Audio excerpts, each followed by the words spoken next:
Hello and good afternoon. Welcome to today's Commonwealth Club program. My name is Deborah J. Saunders, and I'm pleased to be the moderator for today's program. I'm a fellow with the Discovery Institute's Chapman Center for Citizen Leadership, and I'm a syndicated columnist.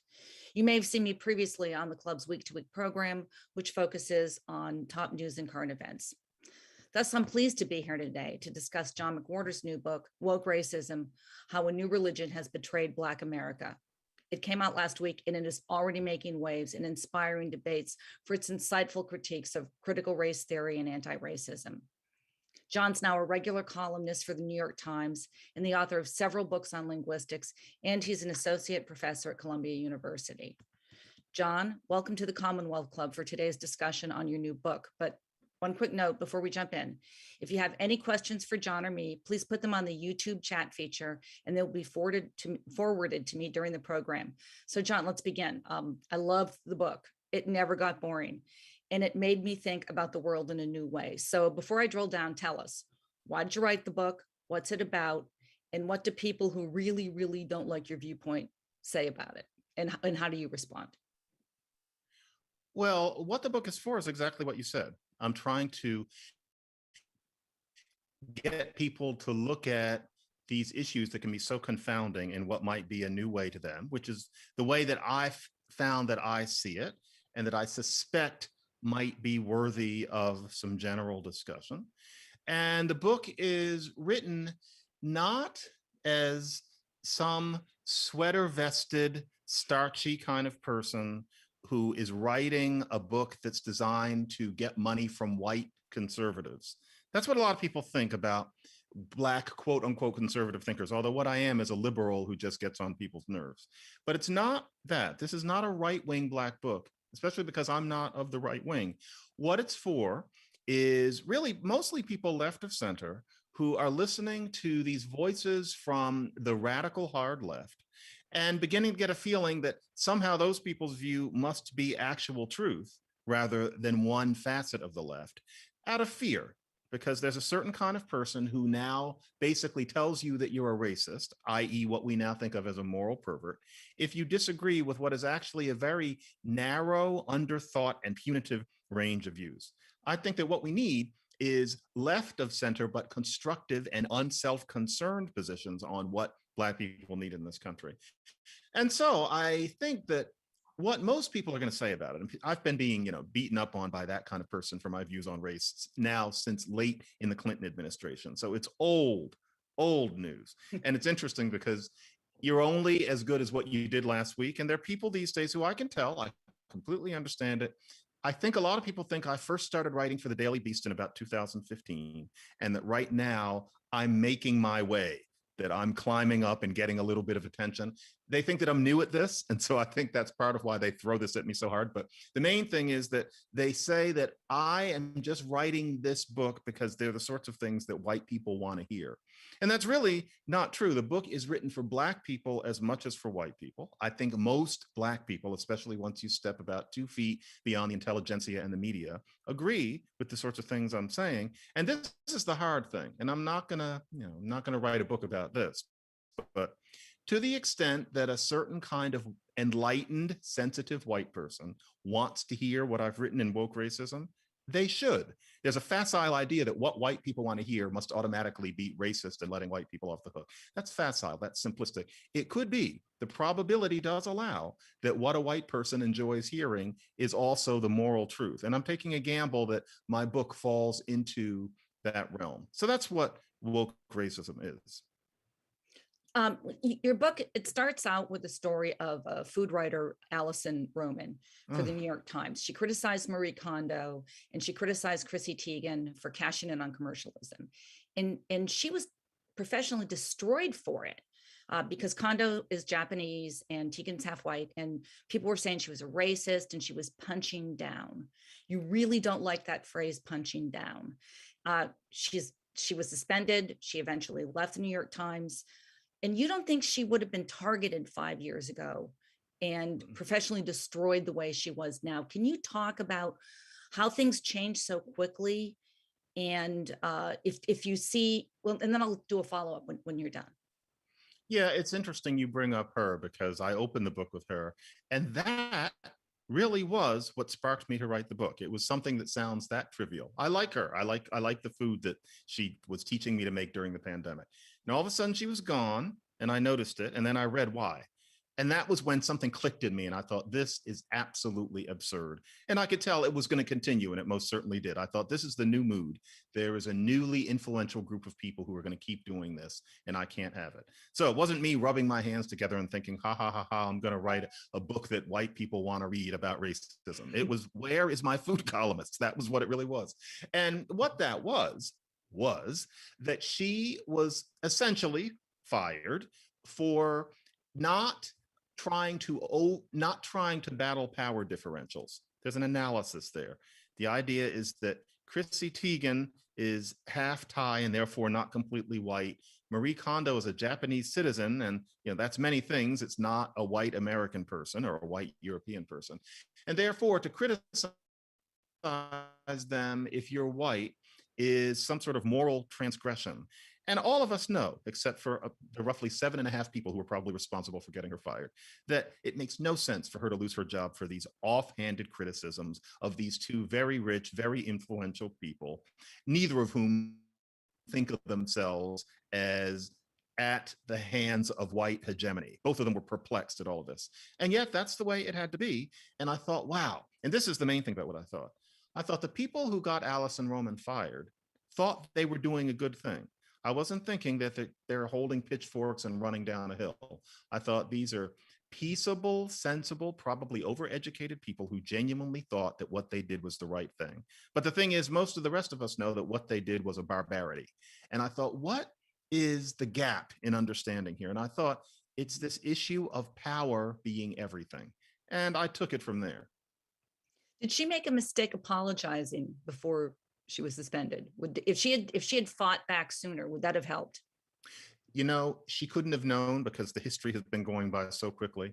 In her time, which was 15 minutes ago, it was reasonable for her to think that she could apologize and be let alone. But it absolutely didn't work. It only made it worse. And we've all seen things like that, but all of that took a real jump starting in the spring of 2020. So in retrospect, no, she should have said, I haven't done anything wrong. You can say whatever you want to about me, and I will suffer the consequences, but I will admit no culpability. But I understand why in the spring of 2020, she didn't know that it had gotten so bad that people like this needed to be standed down en masse across the country. She couldn't have known. Now, I'll bet she would have. Or if for some reason she asked me, I would tell her, don't apologize. And by the way, thank you for pronouncing hegemony, because you said in the book a lot of people don't know how to pronounce it, and I'm like, do I or don't I? Now I know. I appreciate that. You're a linguist, and I was I very like saying insecure. that word. It made me very insecure. So are you seeing, do you think things are going to get worse, or are they going to get better? Are there signs that this is ending, or that people are suddenly realizing that you're right, that that nice people are actually going out and hounding people, trying to take away their jobs for trivial faults? What's the answer to that? Yeah, I think it's changing. And 6 months ago, I wasn't sure. But at this point, I'm seeing various signs that there's going to be a pushback against this, partly as we come out of the pandemic, partly as we see so much of it happening that we realize that it's quote unquote a thing. Noticing how, for better or for worse, the word woke is now a slur. That happened because this kind of person has annoyed and bemused so very many, I hate to say, normal thinking people. Yeah, this is one of my books that I can tell. I shouldn't say this, so I would like people to read it. I can tell that this book is going to be topical. This is going to be one which in 10 years is going to be seen as part of a certain moment, and it was part of a pushback against something. And I hope helped to serve a purpose. I do see it changing, and I wanted to do everything that I could to make sure that as many people as possible understood that to resist this particular extreme is not racist, no matter what the elect, as I call them, say, and no matter whether that elect person is Black. It's not racist. Other things are. So I hope this book will be a part of that. Well, and by the way, you quote Jody Bottom, and you take the phrase "the elect" from Jody Bottom, but he was talking about religious people, And you're talking about people whose politics have become a religion. Mhm. I have to tell you, you've totally radicalized me, because I spent 24 years as a conservative columnist for the San Francisco Chronicle, and I was really tender about how I dealt with people. But you're saying, and one of the things I really got out of your book is you're telling people, don't apologize for your viewpoints, ditch the anguish, don't back down. When people start challenging you in a certain way, don't try to be nice about it. Give it back to them. I was on Twitter like yesterday, and I was thinking about what we were going to talk about, and I just jumped on someone's throat. You've made me sort of feel that when when people start trying to challenge you and make you feel like maybe they're going to say you're a racist, that you've just got to slam them back. Yeah. And, I'm not a belligerent person, but I think that when it comes to this type, we need to simply stand up in the same way that they're standing up and look them in the eye and say no. And I use the analogy of bopping a shark on the nose. And I don't want people to think that I mean you're supposed to be physical with anybody. But with this elect kind of person, and not just anybody who's arguing from the left, but this type who is poised to call you a moral pervert in the public square if you don't agree with their views. You just have to say, no, I am not a racist. I don't agree with what you're saying. And you can say whatever you want about me wherever you will. I am not changing my mind. If we say that enough, to the extent that we can within the parameters of our lives, to this kind of person, then this will change. But it does mean that a lot of people, and unfortunately, here we're talking about mainly white people, have a responsibility, which is that not only do you have to know that racism is more than burning crosses on people's lawns. That was not the most natural way of thinking for white people. And I think most white people got that message. But now the idea has to be, get used to being called a racist. And so social media, realize that the world will keep spinning, your life in most cases will keep going, but in the meantime you can't give these people what they want, because if you give it to them, they'll take it. And if you really want a world run by people who have taken what is supposed to be a kind of compassion into a social justice religion, it's not about fairness but about virtue signaling. If you don't want that world, these people have to be told to sit back down, not to leave the room, but just to sit back down. And what I really hope is that people have that backbone, and they must understand this. I am not telling white people to tell black people to sit down. My main mental image is it's a white person who you're telling to sit down, although there are certainly black people like this. Although, final brief point, it's not most black people. It's just the ones that you tend to meet if you run around at a university or if you work for a media organ. It's not the way most black people think. That's something I wish more people would keep in mind. Yeah, you make that really clear in the book. I mean, one of the things that you write about is you say that basically the elect, they seem to they think as if black people are hothouse flowers who will wilt under certain kinds of criticism, and so that anything that you see that might be dysfunctional behavior among certain individuals is something that you have to couch in incredibly sensitive ways. Uh, and what you say is what basically you've seen people do is lower their standards in order to seem nicer and not racist. Can you talk about that for a minute, please? Yeah, I reject the idea that to be a black person is to walk around in a constant existential kind of pain because of things that happened hundreds of years ago, or things that happened 50 years ago, or even a terrible murder of a black man 2 years ago.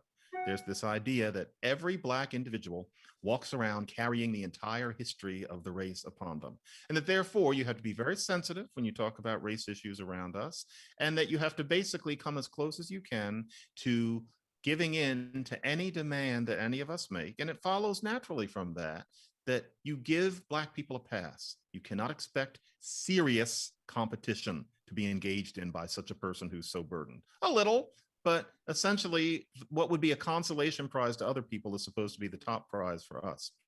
I reject that. And I don't reject that as somebody who is uniquely rock ribbed. I don't reject that because I didn't grow up poor. I reject that because I think it's a natural way of thinking, which black people in the past generally had. There was no push from the intelligentsia and the media to adopt yes, I can't as a mantra. And just last week, Condoleezza Rice was on The View expressing exactly the views that I'm expressing. And she grew up in the segregated South. There's nothing unique about where she came from in that way. She titled her autobiography Extraordinary Ordinary People Who Told Her This. And she grew up in Birmingham, of all places. And I don't mean in England, I mean in Alabama, where hideous things were happening to Black people in the streets. She knew the 4 little girls who were killed in the church there. And yet she knew that, yes, we can't is not progress. That was an idea that settled in the late 60s in certain circles. And that notion was really magnified and sent out to mainstream America in the wake of George Floyd's murder in particular.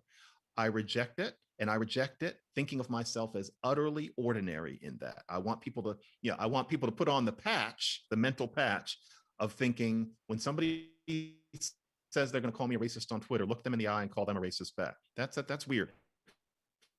Yeah, I mean, in other words, I want people to get rid of another patch. I want people to get rid of that.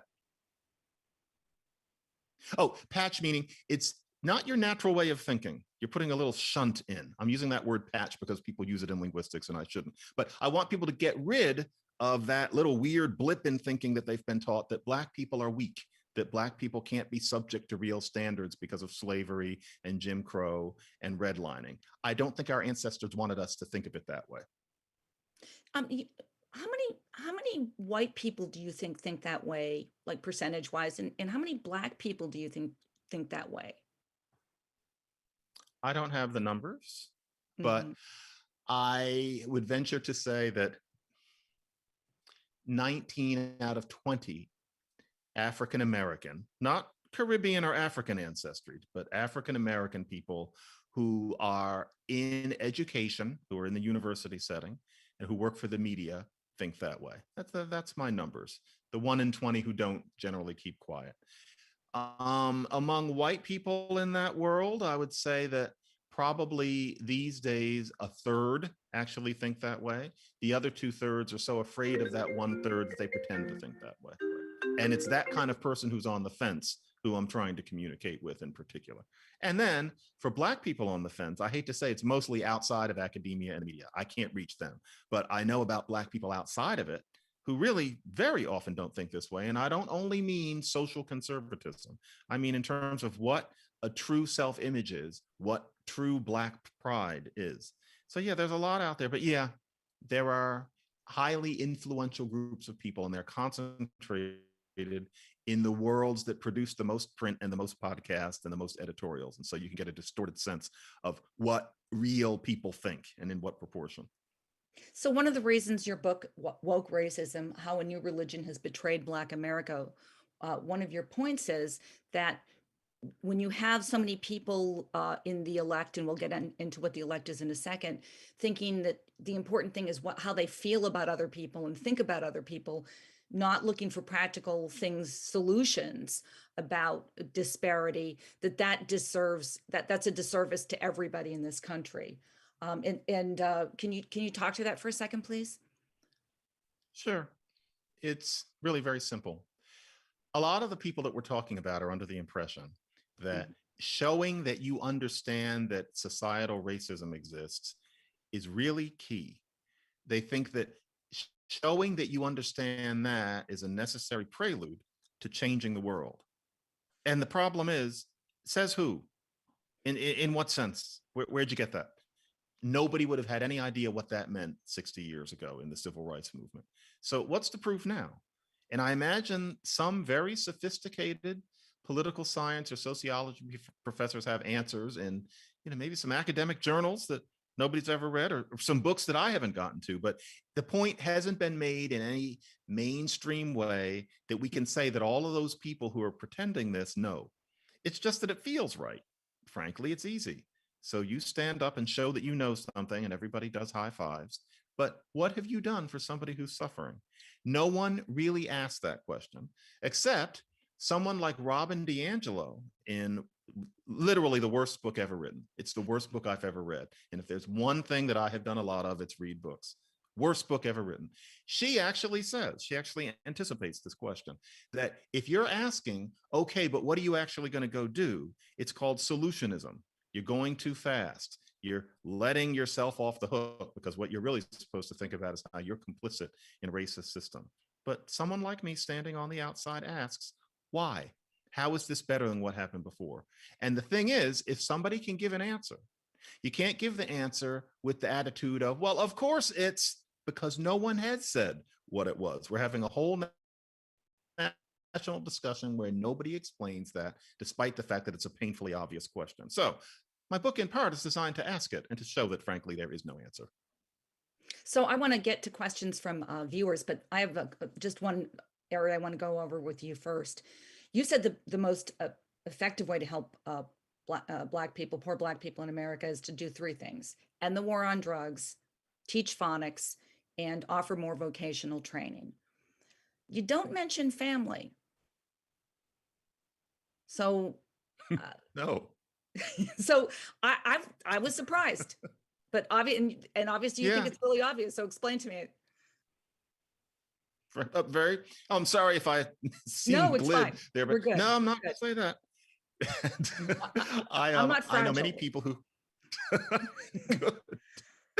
I know many people who have written very compelling pieces about family values and the value of there being two parents in the home. I certainly know what the expansion of welfare in the late 60s did to Black communities. It's a little told story. I've now and then said, I wish somebody would make a movie about that because it would get it into the consciousness of what that did. But in general, my feeling is to write about the family, to write, this is what people should do. More people should get married. More men should stay in relationships that they maybe don't want to be in. I don't see how effective that would be. That's all. It's not that I don't agree. There's the wonderful statistic that, if you graduate from high school and you get a job and, you don't have a child until you're married or at least, permanently involved, you will not be poor. Yeah, that's true. But in terms of saying to people out in the world that, it seems to me that people have been saying that you can date it to roughly, you could date it to the Moynihan Report, but there have been things being written since about the mid 80s. And what I'm interested in is results. And it doesn't seem to work. You can't tell people to have different family values. It seems to me that those values will fall out of other policy decisions that will shape the world around people. That's my feeling. And that's why there was nothing about, I'll bet single parenthood is not in the book. I didn't write that. And that's I why. think you had one teensy mention because I was looking for it. But one of the things, ending the war on drugs, that's a great idea too, but how realistic is that? There have been people who've been writing about that for a long time. Hey, it's even hard to get schools to teach phonics. That's not even easy. And more vocational training, same thing. The last two things, they're less controversial, but it's hard to get them through. Ending the war on drugs, I just don't. And I know that you want to get in the complete war on drugs, which just doesn't seem all that realistic either. Or am I wrong? Is there some place that's starting to do that? And those are really legitimate questions. And I include them because over the past 20 years, and 20 is not 50, I haven't been around that long, but over the past 20 years, I've seen cracks in the plaster on those things. And so the fact that, to be graphic, nowadays you can walk down New York streets and smell marijuana right up your nose, and there's somebody just standing right there. To be honest, I think that's fine. If you can drink bourbon, why should you not be able to? Marijuana, that's the beginning. And I know an awful lot of people who have agitated for it to go further, including, I don't have time these days because I'm a dad, but before I was a dad, even some branches of the NAACP were opening up to that idea, despite the fact that in most of those cases, you're dealing with conservative ministers where that's not where they live, but they were beginning to open up to it. So I thought it's not impossible. But Deborah, you're right. That's a tough one. With vocational education, we're seeing some interest in that sort of thing going back to the Obama administration. I think that could be made to float. Phonics is a whole other story, but yeah, I take your point. Okay, from viewers, first question: critical race theory seems to exploit the power of words to tongue tie everyone, including me. How do you counteract such deliberate attempts to redefine common words? You can't counteract people's reformation of words. It's inevitable in language change. It's almost never deliberate. But unfortunately, with critical race theory, our discussion is polluted by the fact that there are certain legal papers written decades ago that nobody but a legal scholar could love. And then there's that way of thinking having percolated into graduate schools in the humanities and social sciences and also education schools, such that philosophies based on those ideas are now being promulgated and foisted upon 8 and 9 year olds. And so someone says, what is critical race theory doing in our classrooms? And the smart response is supposedly to say, who's teaching these obscure legal scholars in class? When that's obviously not what anybody means. I think that at this point, it's maybe handy that what's happening in the classes might be called CRT. And that we all know what that's an abbreviation for. But that little, I've written a few columns trying to cut through that mess. I've done a podcast about it, but a podcast episode about it, my Lexicon Valley, which I'm not trying to push, but I've never written out a full column about only that. But I did do a Lexicon Valley about what CRT means. You can't help that. But what dismays me the most, actually, on this day that we're doing this, I'm realizing this is a thing, is that a lot of people left of center really don't think that there's anything going on in classrooms. They think that we should be talking about January 6th, and we should, but that there's no problem with anything going on in our schools, whatever you call it, and that people like me are just making that up based on having read maybe one story about one school. I think there is an us who know that that's not true, and I'm thinking we need to craft that message better, because a lot of really smart, well-intentioned people think that we're just making things up because that's what a certain kind of person tells them, and they understandably listen to them. So there's a messaging issue, but language will always change. Terms will always be messy. We just have to analyze what the mess is, which is where my work is beginning to intersect. But my work is beginning to straddle linguistics and race more than it ever has, because I'm beginning to have to use both halves of my brain lately. Because the way we talk about these things often is because of how annoying the change of meaning in words can be, because it can happen so quickly. So today I am in Virginia as we speak, and it is election day. Nothing going on down there. Yeah. Democrat Terry McAuliffe says that they don't teach CRT in public schools. He's wrong. And and if he means they don't teach the works of Richard Delgado and Kimberly Crenshaw, he's right. But if he means that all the parents and friends who write me saying, guess what sorts of things my child's history teacher is teaching, and I wrote the principal and the principal wrote me back something in Hebrew that doesn't make any sense and won't listen, that's happening across the country. It doesn't have to be critical race theory itself, but if your kids are being taught that whiteness is a kind of inherent guilt, if your kids are being taught that blackness is a kind of eternal victimhood, if your kids are being taught that all subjects need to be looked at through the lens of what they signal for power relations, especially between white and brown people, if that's what your kids are being taught to any appreciable extent, such that they would come home and say, I'm not enjoying this, Mom, that's critical race theory. And anybody who denies that that's an issue either doesn't know, and some people find education policy boring. I don't care about football. I don't know anything about it. There are many people who live for football. I get it. Maybe you don't care about education, or you're being willfully naive because you're trying to placate a certain base and get elected. And I would completely understand that too. But that means that we can't listen to that fight between those two for a reflection of what's actually happening. Either way, yes, there is something really scary going on in education today. So I have another question. John, what do you think of the 1619 project? The truth about it is that a lot of it is just a history lesson. And it's a history lesson that, cocks our ear more to power differentials than we might be used to, but there's nothing wrong with it. What got it a Pulitzer was the claim that the Revolutionary War was fought to a significant degree because of people not wanting to let go of slavery. The idea being that to lose the war would mean that you could not have plantations. It would seem to me that that claim has been disproven. And that's what I think of the 1619 project. Any discussion of it that purports that a central and highly celebrated tenet of it was not disproven is a discussion that I have a hard time participating in. I'll put it that way. There are a lot of things you have that you just have lost patience for, these prevalent beliefs that just go against what what you understand as an academic. And you teach at Columbia. What are your students like these days? Do you think they're prepared? You've been teaching for a while. Are they better prepared now? Uh, are they up to the challenges? How prepared do you think they are for university education?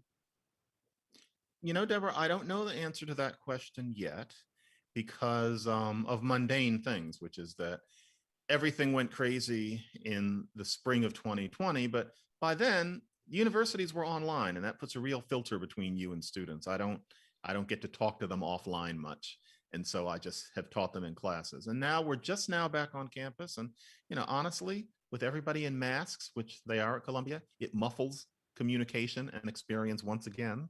And I hate to say this, it's not that I'm an anti-masker or an anti-vaxxer or anything, but having to always have that thing on my face means that I avoid being on campus because I want to breathe and smell the world.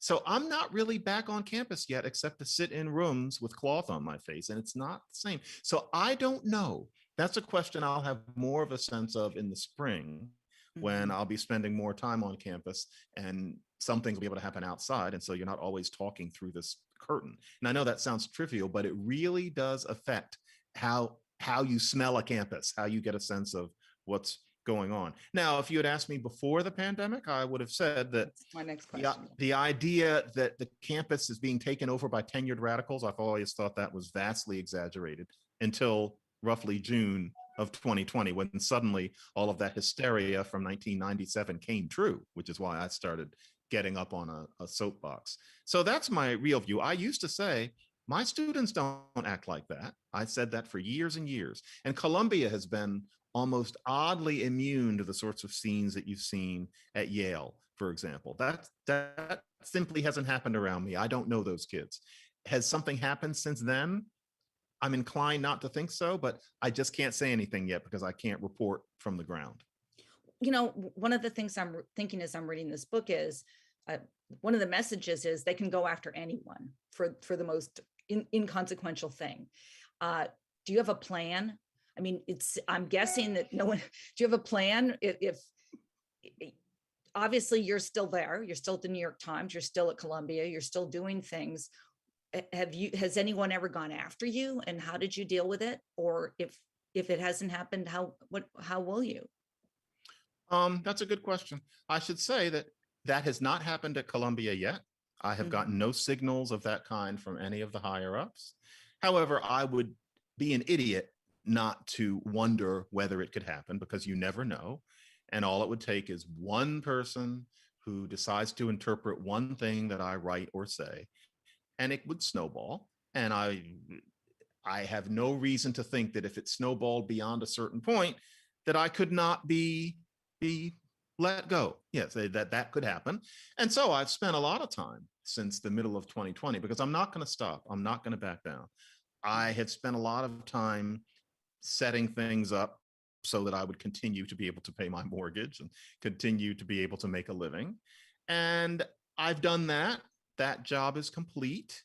And so I'm not that worried. My sense is, watch this come and, bite me on the quote unquote elbow in a couple of years. My sense is that I'm not going to lose my job. For one thing, the pendulum is shifting, and there's some other factors. It would be a pretty bad look to fire me for those things.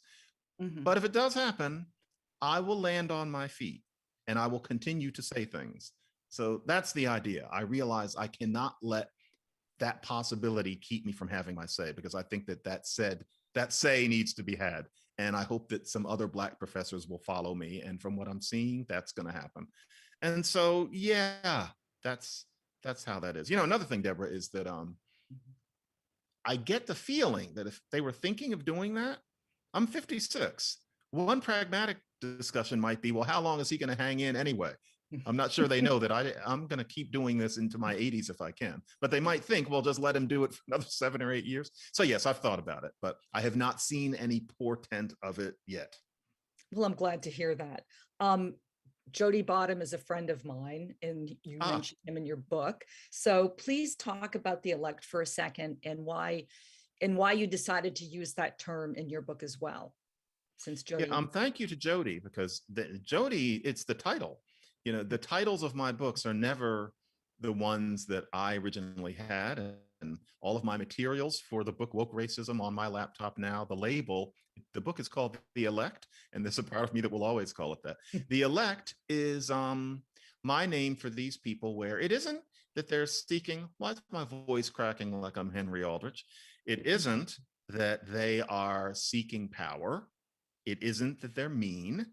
It isn't that they're children. It's important to realize the elect is not about college campuses. The elect can be in their 70s. These are people who feel that they have a good news with a capital G and a capital N that the world needs to listen to, and that this is news that is so incontestably good that it's worth hurting people in order to make things so that the world works according to these tenets. They think of themselves as lucky. I don't think that they think of themselves as having been chosen in some Calvinist way, but the way they conduct themselves and their utter imperviousness to any kind of logic or reason is reminiscent of people who think of themselves as chosen. And these are people who do think of themselves as having a precious higher wisdom that they feel is so precious that they will impose it upon the world via whatever means necessary. To call the book the Wokesters or the Wokerati or the Crazy Kids or any of those things, one, it's inaccurate. Two, it's mean.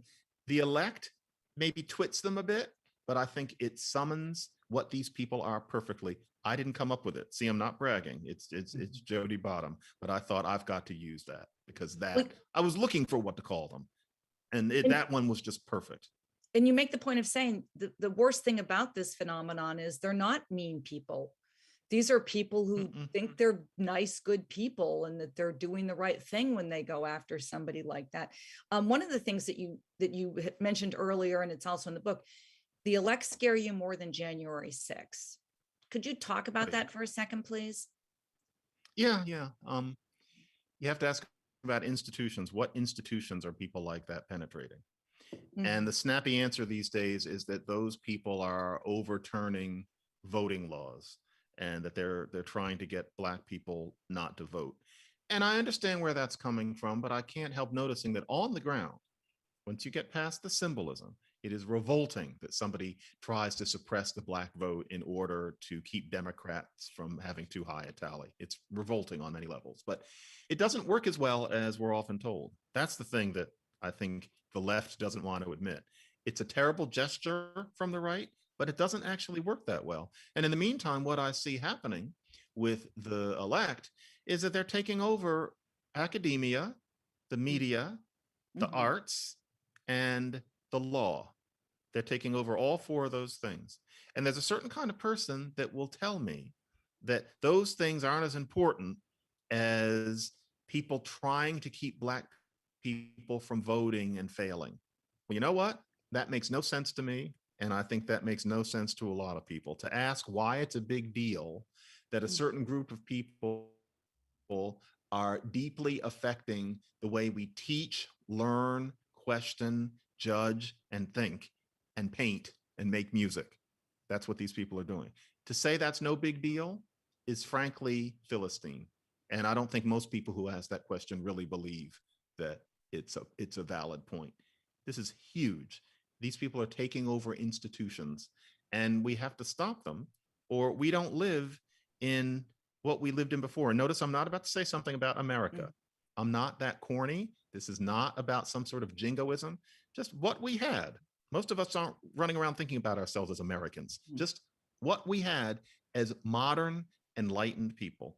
I will not watch that turned over by people who think that treating me like a child and then doing high fives over the fact that you did it and it shows that you know racism exists because George Floyd died unjustly. No, that is not the way social history is supposed to proceed. I won't allow it. And that's why I wrote Woke Racism. So you talk about January 6th as being an effort to suppress the Black vote. I thought that was people who thought wrongly that Trump had won, and that's why they went to the Capitol. Are you sort of conflating what happened then with what's happened afterward, or am I missing something? No, I'm trying to give the people who say this the benefit of the doubt. The idea is that the people who think that Trump really should have won the election, they think that Trump won the election and that therefore procedures needed to be overturned in order to make it look that way, Okay. are the same people who are interested in overturning basic voting procedure and making sure that Black people don't vote much. Kind of a stretch, but the idea being people who want to interfere with the electoral mechanisms in order to have things their own way. And then there's a kind of a sloppy conflation of one aspect of the right wing with another. That doesn't really work either, but I'm trying to address what these people throw out because that is a common view at this point. So a question from a viewer: why do you find the argument that music theory is racist so ridiculous? Because it was based on a very thin premise. A truly brilliant person looked at Mr. Schenker, Heinrich Schenker's work, and found that, I mean, this is really the basis of it. First of all, that all of the people who get the most praise are white, but I think they're, one, reasons for that, and two, it was a very long time ago and we live now, but two, the music theory in very obscure ways has to do with certain elements being foregrounded and certain elements being backgrounded, or more specifically, elements that are in the background where if you do certain things, you can make them sound like they're in the foreground. That whole issue of hierarchy, this music theorist claims, is parallel to views about hierarchy, and I'm going to say that word again, hegemony and racism. Thank you. I swear to you, that's the thesis. I tried. I read this work. That's the thesis.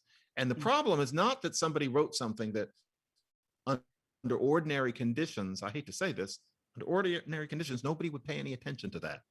It's that music departments across the country are inviting that person to speak and share his views and are discussing his views. And I know in certain cases, letting those views affect their curriculum.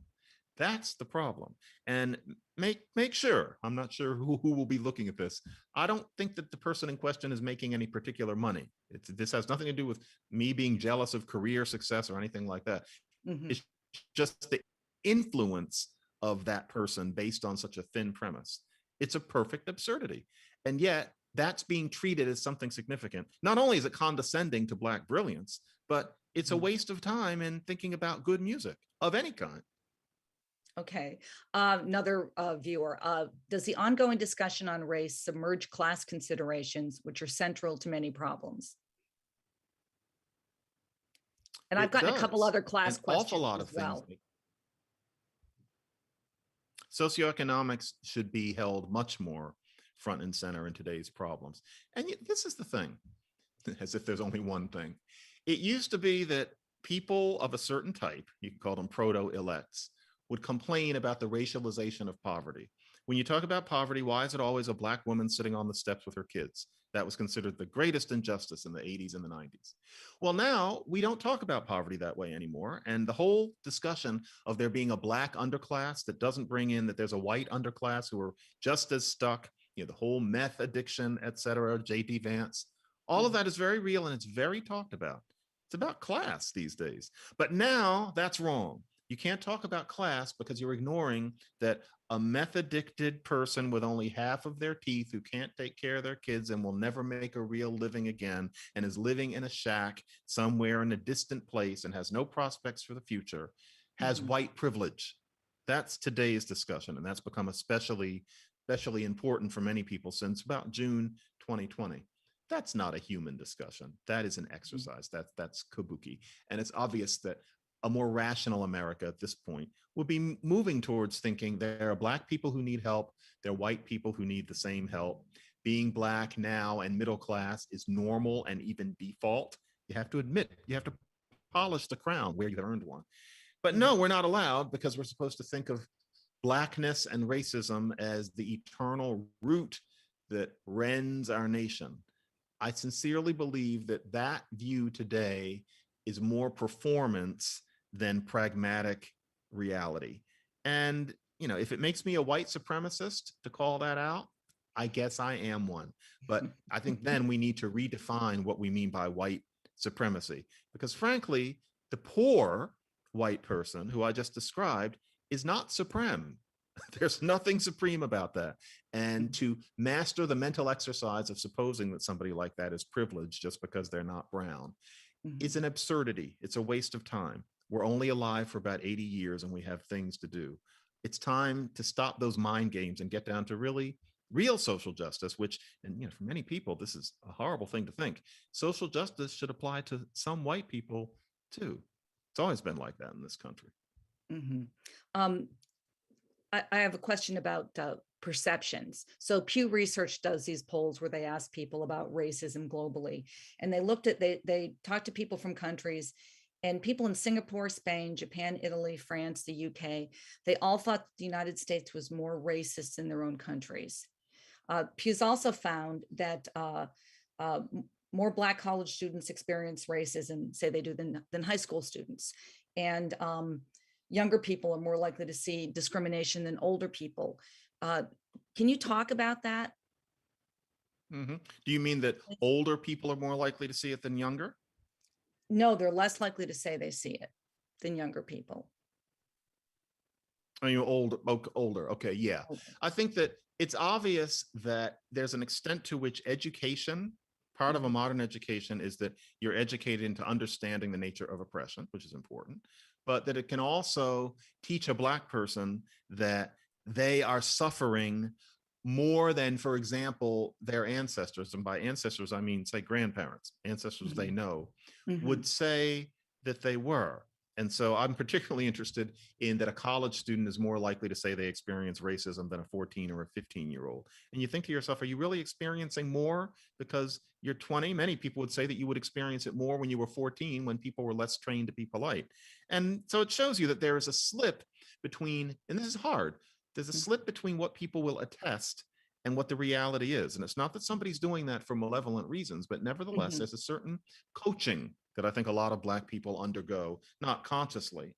But we mhm, have to watch out for that. And for a white person to call that out takes a certain amount of bravery. And I know that most white people wouldn't be up for it. And I understand why, but that mhm, reality is there. And as for other people in other countries, all I mhm, can say is that if what they mean is that they saw the footage of George Floyd being killed, I'm sorry, but that's not a metric of whether this country is more racist than their country. We'd have to look at more than that. And I'm sorry, but honestly, that is what many foreigners are led to think. They're shown videos of certain truly disgusting incidents with the police, and they mhm, assume that that is something that happens all over the country all the time, only to Black people, when actually those mhm, things happen more to white people. That's a whole other thing.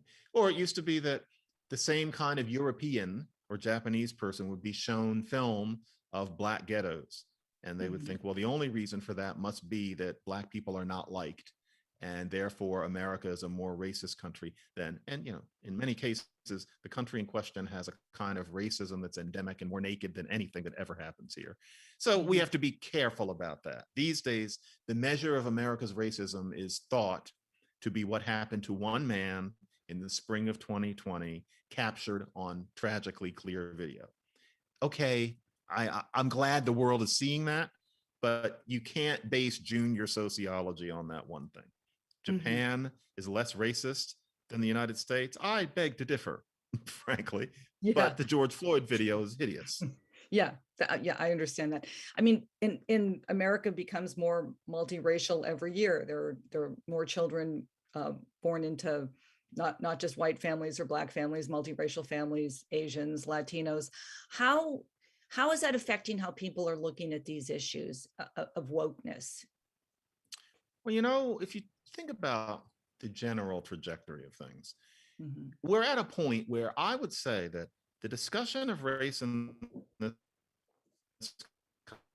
country that's based on the schematic fiction that they're white people and Black people and some Latinos scattered in there. And what are we going to do about these Asians? And some people seem to be from India. That's the discussion. mhm, That's not going to make any sense after about another generation. You can just look at little people now. And if you ask whether I'm thinking about my own kids whose mother is white, the answer is yes. It's going to get to the point where there are so many people of age who are mutts, where the whole issue of them having to own that they're Black because they're one quarter Black, or sometimes even half, or the mother is Thai and the father is from Bosnia. what is the child? And the child is just nothing. And I think that that kind of person frustrates the people who like to talk about white versus black, because they want to keep it down to these certain categories. They want to, for reasons that make sense to them, they want to foster this constant guilt.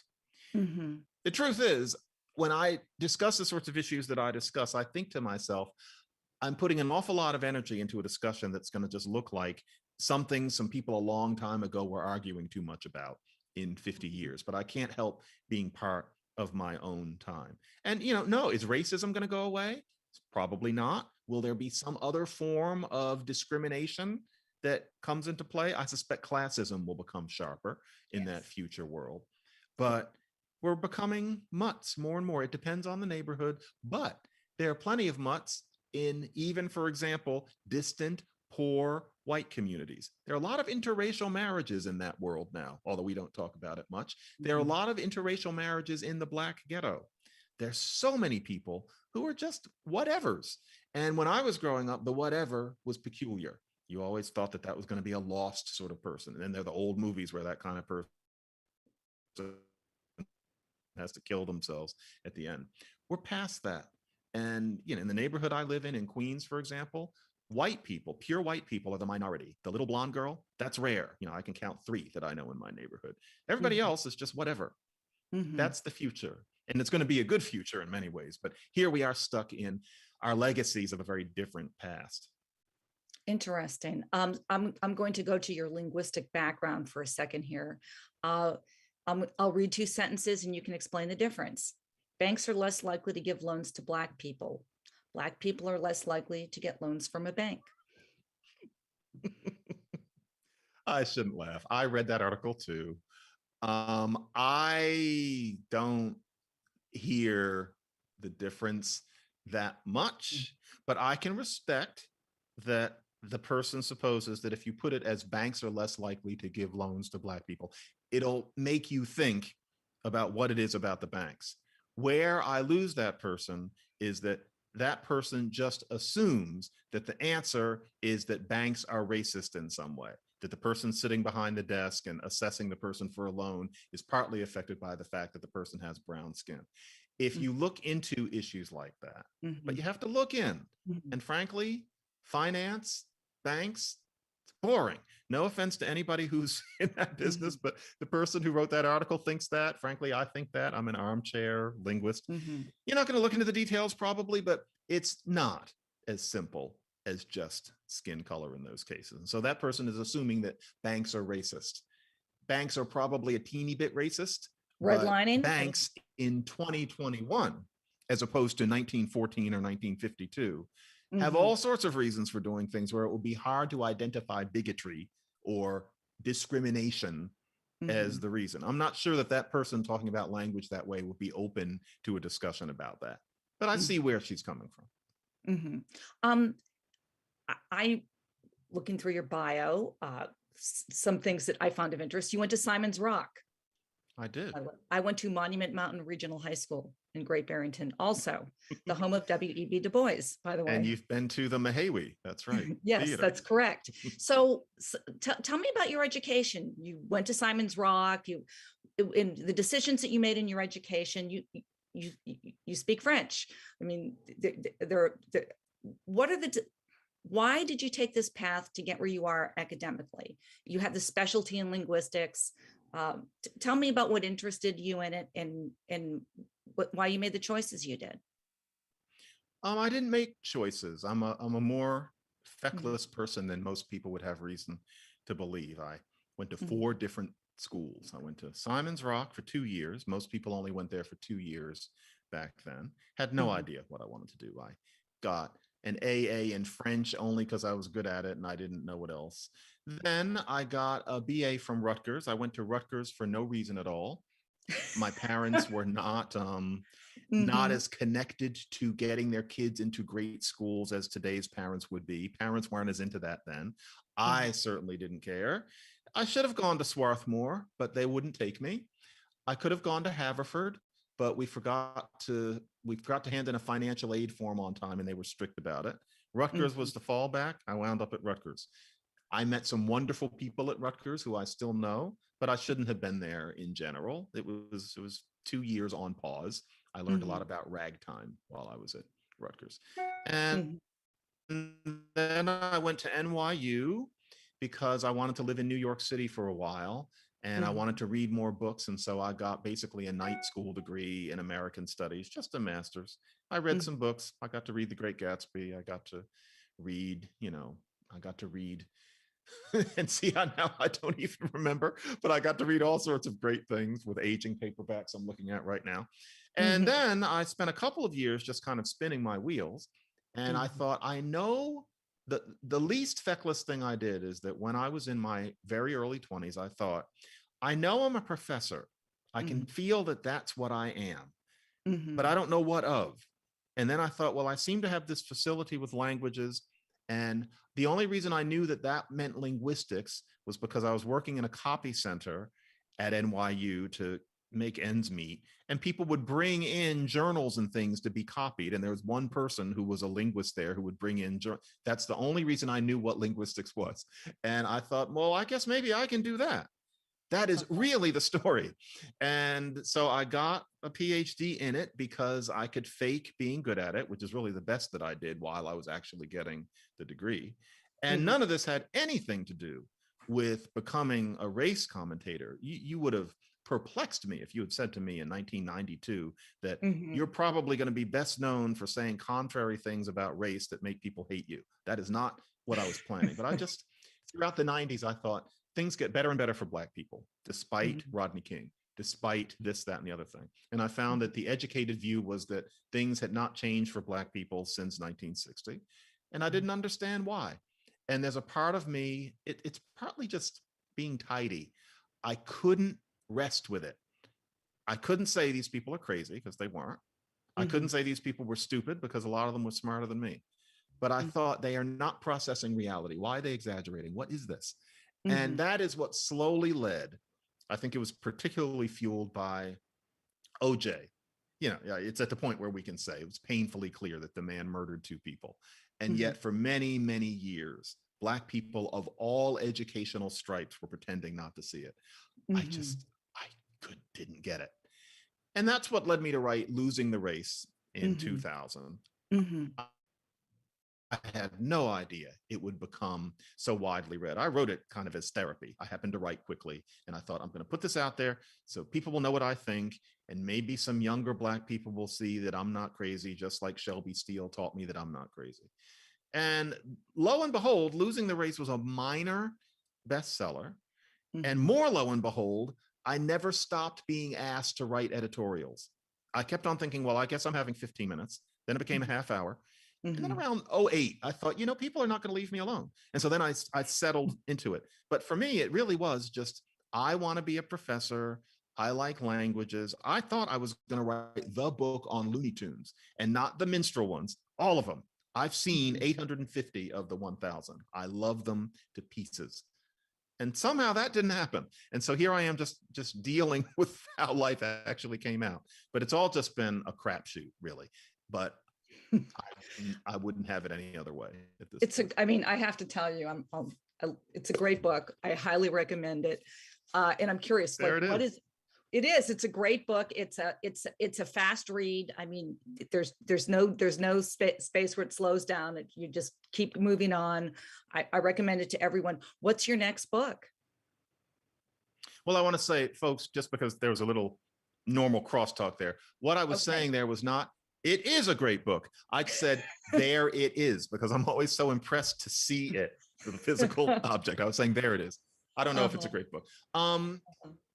Deborah, I don't know what the next book is. And people are going to think I'm just saying this to seem cute or something. But I thought the next book is not going to be some angry screed. It's Mhm, exhausting representing a book that never smiles. And so I thought I wanted to be something fun. And I mhm, actually thought, I wonder mhm, if I could get it by my agent to mhm. write the book on Looney Tunes from 1930 to last week, because I think they are high art. Wouldn't you know that, Uh-huh. God damn it, somebody just came out with a book about the Looney Tunes. And so now I can't do it. Somebody else wrote it. And so Jamie Weinman, damn you. And so Uh-huh. now I have to write it about something else. And, I don't know. I think the next book is going to be something about language. Mhm. And that's as far as I've gotten. I have no idea, because to be honest, I did 2 in this Mhm. calendar year and my brain is fried. So I need a Mhm. break. So my Mhm. next book is going to be about, what it's going to be about? Not race. Not race. Maybe that'll be the title. Yeah, Maybe you can go against the Looney Tunes book that already came out. maybe. Maybe you can have a counter theory on it. My Looney Tunes. That's right. Yeah, really wrong on Looney Tunes. Anyway, it's a thought. I think I'm supposed to close this down now. If I'm wrong, well, I guess there'll be some dead space afterward. Anyway, unfortunately, that is all the time we have for today's program. I want to thank the Commonwealth Club for hosting it. And I really want to encourage everyone to purchase a copy of John McWhorter's terrific new book, Woke Racism, wherever books are sold. And really, you can read it in a weekend and feel smarter afterward. And I also want to encourage everyone to become a member of the Commonwealth Club. Visit the Commonwealth Club site at www.commonwealthclub.org and learn how to become a member. This program and others like it will be posted soon on the website. Okay, my mouth is done. Thank you so much, John. I really appreciate it. I'm Deborah J. Saunders, and this Commonwealth Club program is now adjourned. Thank you, Deborah. Thank you.